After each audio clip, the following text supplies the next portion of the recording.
My head is exploding. We're going to talk about letting emotions and bad data drive business decisions, along with this week's DAT Trendlines.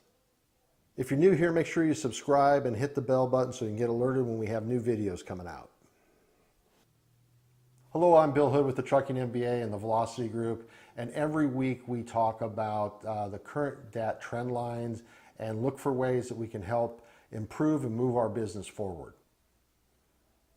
In addition, we discuss one business topic. This week we're going to continue on the emotion factor driving business decision and give you a real life example of how bad decisions are made on emotions. So let's get started. So this week we get to see the August over July numbers, and there are no surprises here. The month over month numbers are off from around 4% to almost 6%. Why do we say there are no surprises? Because when you take a look at the week over week numbers declining in a month and not being below the previous month, so in this case August numbers were declining every week and they were below July numbers, that's going to tell us those numbers are going to be down. The good news is we are still up significantly over last year, and we are headed into a period that historically we start to see demand starting to increase. Final thought on DAT trend lines and national averages. People need to understand these are national averages and they need to not focus on that number. They need to take a look at market numbers. If you're trying to meet a national average coming out of a soft market that has more capacity than there are loads, you're not going to meet that average. But you get into tight markets like we've been seeing the past couple of weeks coming out of the Northwest the Northwest and even up in Chicago area, you should be able to significantly beat those numbers.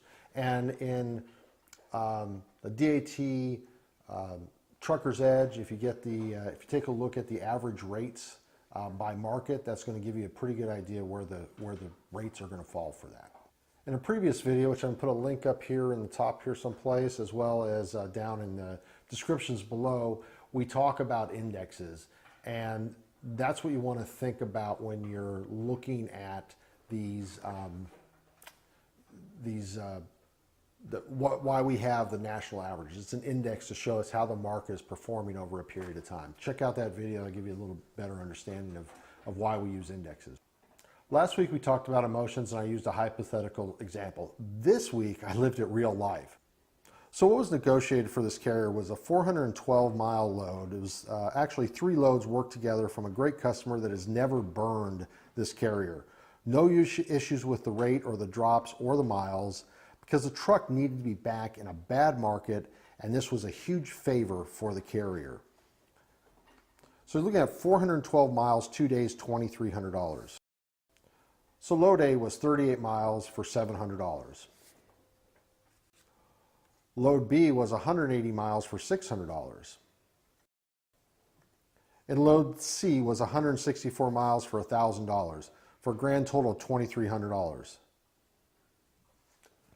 Now, where the carrier started having issues was load B with the $600 on the mile, saying if I'm getting $1,000 for this other load, I should be getting $1,000 for that.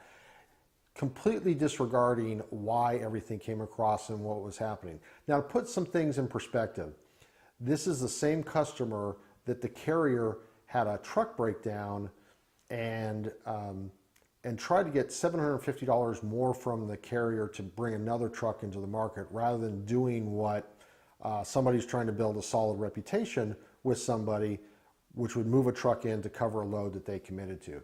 On top of all that is we're also talking about a customer that has been giving this carrier good loads at significantly higher than market rates, loads that the drivers love. One lane was pick up, deliver, get loaded in the same place, come back. Drivers were asking for this freight, and so this was the type of customer that all this went on with. So he turned back 3 loads because he didn't like the fact that one load was $600 in the middle of all that. So this is a wonderful example of how emotions drive an absolutely awful business decision. Not just a business decision based on that specific load, but this is an awful business decision because it damaged the relationship, actually destroyed the relationship. There's no more loads coming out of this. It's like poof, in a single moment, back to 100% spot market load boards, working with people you have absolutely no relationships with. See, this ties in sometimes when we talk about relationships. So we step a little bit away from just the load pack fact that this is just an awful decision. But then there's also this attitude of, well, there's always going to be freight out there.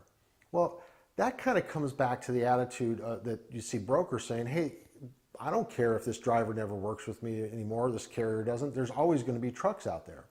Well, what we've seen in markets is that's not always the case. Yeah, there may be freight out there, but is there good freight? Yeah, there may be drivers out there and carriers out there, but are they good carriers? When you find a good broker or a good customer, just like when they find a good carrier, the goal should be to make sure that you work together so that even when you have down markets, that you have a good relationship so that you can continue to get freight before anybody else has opportunities for that. So I'm not going to say this is the dumbest decision I've seen someone make, because I've made quite a few of my own. So just remember, again, it's a marathon, not a sprint. Make decisions based on long-term relationships, and always think about what your reputation you're putting out there in the market. Thank you for watching this.